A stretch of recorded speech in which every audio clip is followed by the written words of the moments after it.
Hope is really the core theme of the service today. And I hope when you all came in that you received a little piece of paper, a whole for this ritual Reverend Stacy has asked us to do with her today. So you see that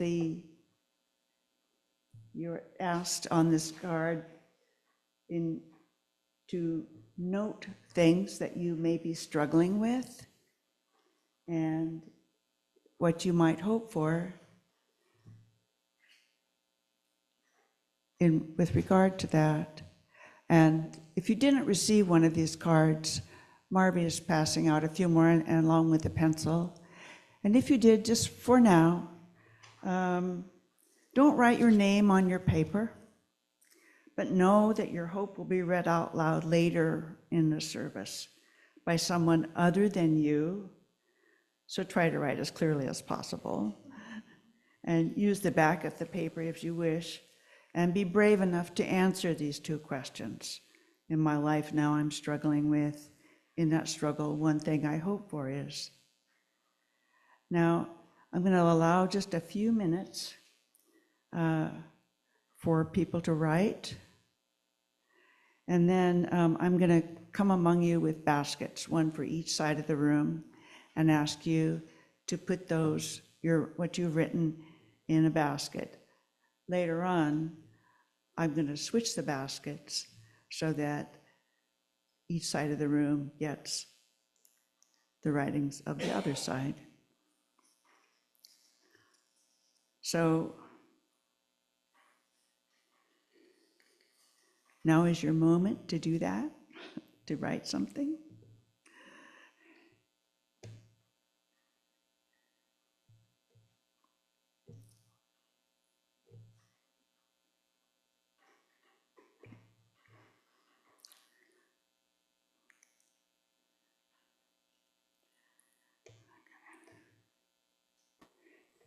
If we can get her back on Zoom. Ready? Not yet. Oh, here we go. Thank you.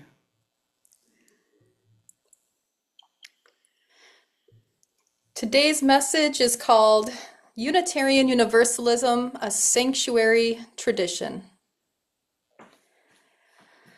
A playlist was on shuffle as we drove through the countryside, and on came David Grisman, Jerry Garcia, Peter Rowan, with a gospel bluegrass tune done when they were in the group together, old and in the way. They sang, "I'm working on a building. It's a Holy Ghost building. Holy Ghost building that I'm building for my Lord, for my Lord." And Alan turned to me and said, "What exactly is a Holy Ghost building?" Well, this wasn't something we exactly covered in seminary, but often when we talk about a house or a building, sometimes it can mean a literal building, but often the metaphor is for the spiritual indwelling in a person. And I think that with this song, it's both, right? A Holy Ghost building would have been where a revival would have been taken place. So think barn, think open building, no furniture, lots and lots of space so that people could cram in and be dancing and swaying and singing, maybe a stage. That would be a Holy Ghost building. But also, you are a Holy Ghost building. That's what this song is about, that we can build ourselves, we can nurture ourselves for the indwelling of spiritual being and practice. You may be more familiar with a term called such as sanctuary. Sanctuary is often used in the same way in songs, making me a sanctuary. Sanctuary, that term traces back to the Latin sanctuarium, a place for holding holy things. And I'm grateful to be with you in the UU Fellowship of Chico Sanctuary. And yes, this is a place of holding holy things. I'd like to unpack this idea of sanctuary, this idea of both place and person being the indwelling of spirit. Right after, the day after, the 2024 election, Reverend Sophia Betancourt, who is president of the Unitarian Universalist Association, wrote a column called "We Are a Sanctuary People." She wrote, "What I do know beyond any reasonable doubt is that we are a sanctuary people. We can make that claim. From the powerful efforts of our elders in the middle of the 20th century through to our congregations and communities offering shelter to migrants today. Whether Harbor or Pink Haven, our homes, sanctuaries, and even our national headquarters model what it means to offer solidarity, shelter, and asylum in the face of what many of us cannot begin to imagine. These are times that will be defined by the continued and increased need for organizing and a faithful commitment to mutual aid. We are a sanctuary people." Today's message is going to give you a couple of concrete examples from the past and present, exploring this faith tradition that you and I have inherited and continue today. The first example I'd like to share is Jeanette Vizguera. Now, Shaki, thank you so much for texting me and telling me that there was a great episode of Democracy Now! Featuring a Unitarian Universalist church. It was about Jeanette and how she took refuge in Denver's First Unitarian Society. She is one of the many, many people, families, organizations, group who have taken physical sanctuary in Unitarian Universalist Fellowship buildings, in people's homes, even in administrative buildings. Originally, she was interviewed from inside the Denver First Unitarian Society in 2017. Other immigrants who were attending their mandatory check-ins with immigration officials were being deported, and she feared this for herself. She spent 87 days in Denver's First Unitarian Church, later moving on to a Baptist church, before she was granted another stay of deportation. This means she did not have to leave the United States while she waited for a final verdict on her U visa application. You see, in 1997, she had fled Mexico with her husband. He had been kidnapped 3 times and his life was in danger. She had been granted these temporary stays in the US, but never granted that U visa, which is for victims of crimes, which would allow her to stay permanently. So she lived as an undocumented immigrant. She paid taxes. She, of course, received no benefits from those taxes that she paid. And all this time, she was fighting for her own case, and it languished in our broken immigration system.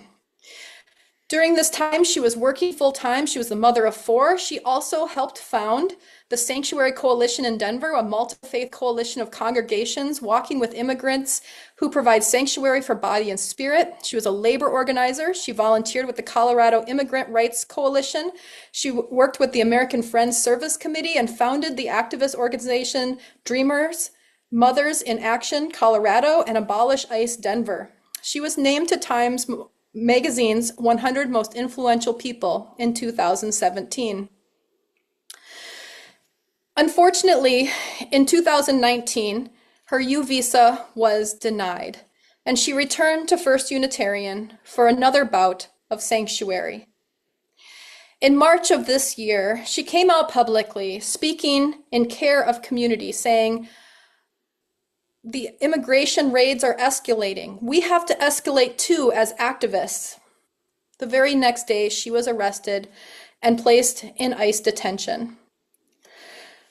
You see, she could not return to the sanctuary of the First Unitarian Society in Denver because earlier this year, the Trump administration rescinded the Department of Homeland Security's sensitive locations policy. And that had restricted the Immigration Customs Enforcement, what we often call ICE, from conducting immigration raids, arrests, and other enforcement actions in sensitive locations. This includes houses of worship, schools, and hospitals. So this is no longer in place. At this time, based on the information that I could find, she remains in detention.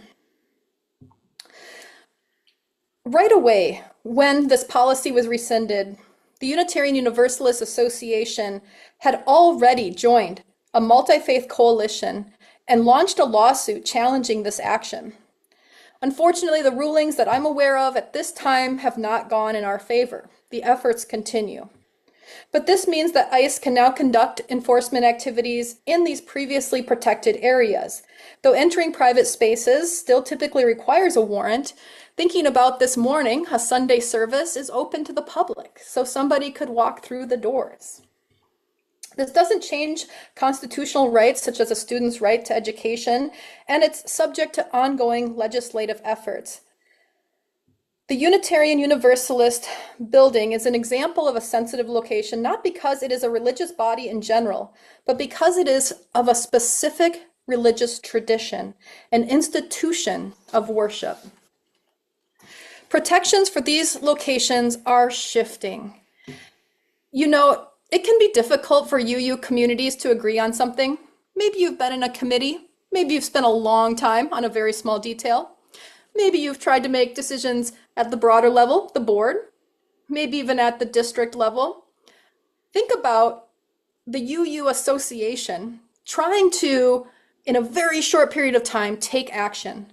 They were able to join this lawsuit because as a tradition, we are a sanctuary tradition, and it allowed them to move very quickly.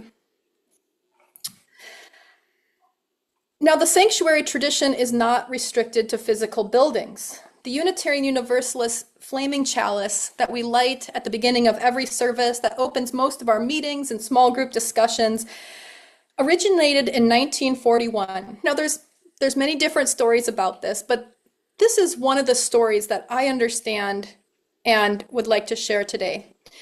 It was designed for the Unitarian Service Committee during World War II to provide a symbol of refuge, of sanctuary for those fleeing Nazi persecution. Some of the stories I've heard was that if you had a chalice in your window, perhaps if you were meeting somewhere, you might have scratched a chalice in the dirt. You might have had a picture. You might have come to someone and said, "Hi, do you have any bread?" And they would have shown you a chalice, and you would have known, my safety is with you. Your safety is with me. We come together, sacrificing so much in order for one another to be safe. It provided safety, care, refuge, home to so many people that were fleeing for their lives. This symbol has been alive in our tradition ever since. So it's not just a physical place, it's also in the symbolism and in the story of being UU. There's another example I'd like to lift up. It's kind of fun because one of our closest UU fellowships to Chico is the UU Fellowship of Grass Valley. And they had a minister, Meg Barnhouse, who moved down to the UU congregation of Austin, Texas. And while she was there, they had an LGBTQ plus activist from Guatemala contact them. You see, Salma Franco was originally from Guatemala. Her and her partner had a food truck in Austin for over 4 years. They had been meeting regularly with their immigration officials. Per her plea for asylum, she'd had good hope of a visa, but unfortunately some paperwork was misfiled and they were stuck. She had gone to jail, to detention. Her partner amazingly raised $15,000 to get her out on bond, but it seemed no way that she was going to be able to stay in the US for the next 10 days minimum that it was going to take for the paperwork for the court date to appear. And if she was sent back to Guatemala, there was no chance that she would get that visa hearing. So she reached out to the First Unitarian Universalist Fellowship of Austin, Texas. Meg Barnhouse writes, "The call for sanctuary came first to us, where I'm a senior minister, because we have the reputation of being welcoming to LGBTQ plus folks, and because our Minister of Religious Education and Congregational Engagement had been doing anti-racism work within the congregation and beyond. Word had gotten out in the immigrant community. So even though this wasn't part of their mission, and in fact, when they asked, they were like, can we do this? How can we do this? Do we have the resources for this? They realized we can do this. They were able to provide that sanctuary, and she was able to stay in the country to get to her hearing. Their mission was sanctuary. And that sanctuary was what somebody identified to call them when they needed deepest sanctuary and safety. On my favorite podcast, Poetry Unbound, Padraig Ó Tuama shares a poem each day and some critique and reflection about it. His work is deeply influenced by an old Irish proverb, "In the shelter of one another, the people live." In his books, as a storyteller, in his poems, he draws upon this extensively. In the shelter of one another, the people live. The Reverend Dr. William Sinkford, president of the Unitarian Universalist Association from 2001 to 2009, who was the first African American to be named president of our association and also the first African American to be named president of any predominantly white religious denomination in the US, was acknowledged for his leadership and area of human rights, especially around migrants. And he said in his acceptance speech, while being recognized for this, as religious people, we understand that this issue, immigration, is financial, is political, and profoundly spiritual. He called on people to welcome and stand in solidarity with our neighbors and to be vigilant against the privilege which allows us to be invisible to our economy and society. He said, the Statue of Liberty has always faced east toward Europe, not south. He reminded the group of the times that the UUA has been involved in immigration concerns since 1961. 2006 and 2007, they were areas of action of immediate witness. And of course, it was a time when we declared the inherent worth and dignity for not just some, but for all, where this issue came center stage for many. My friends, in so many ways, we have been a sanctuary tradition. We have always needed to be a sanctuary tradition. We are still a sanctuary tradition. It is not contingent on a policy that allows us to use our buildings to shelter people. It has been in the mission. It has been in the symbols, as well as in the people themselves. We just have to keep finding ways to be this for one another. Like with any disability or diff-ability, it isn't about defining ourselves by what we can't do, but embracing and gaining our power by that which we can do. Green Sanctuary, what a great name. This is a trend, it's happening all across UU fellowships, and it's an example, another example of how we are providing sanctuary from overconsumerism. It's a direct action to abate climate change. How we do it is up to us. I'm reminded of one of our great prophets, Mary Oliver, who once clarified, I am not an activist. I am an observer. I am an observer. She said, activism is good. Organizing is good, of course. But I simply observe and hold up a mirror so that we can see the world that is happening all around us. So how do we become sanctuary? Activism, yes. Organizing, good. Action, powerful symbols, powerful stories, power of observation, paying attention, reflecting that into the world. To be sanctuary is not one way. It's the way that is inside of you. It's not necessarily about doing, more about being. And the good news is just by being a part of Unitarian Universalism, you are already being sanctuary for some of the most vulnerable people out there because of the efforts of our larger collective actions. Tradition is the living faith of the dead. Traditionalism is the dead faith of the living. Let me say that one more time. Tradition is the living faith of the dead. Traditionalism is the dead faith of the living. That quote reminds us that tradition is not a bad thing. Traditionalism can get us stuck, but tradition is where we come from. And we have inherited this sanctuary tradition. Has there ever been a time when it's been more important to have this in our cities, states, and nations? We have done it in so many different ways. Now let our words, actions, services, and beings be sanctuary. Be the shelter for one another. Our collective actions at the UUA will continue to challenge policies, continue to resource us, but if we can't shelter someone in these walls, perhaps we can be that Holy Ghost building right here. Be sanctuary. Hold one another. After all, we are bound together. You may be holding someone's hope. Thank you so much. May it be so.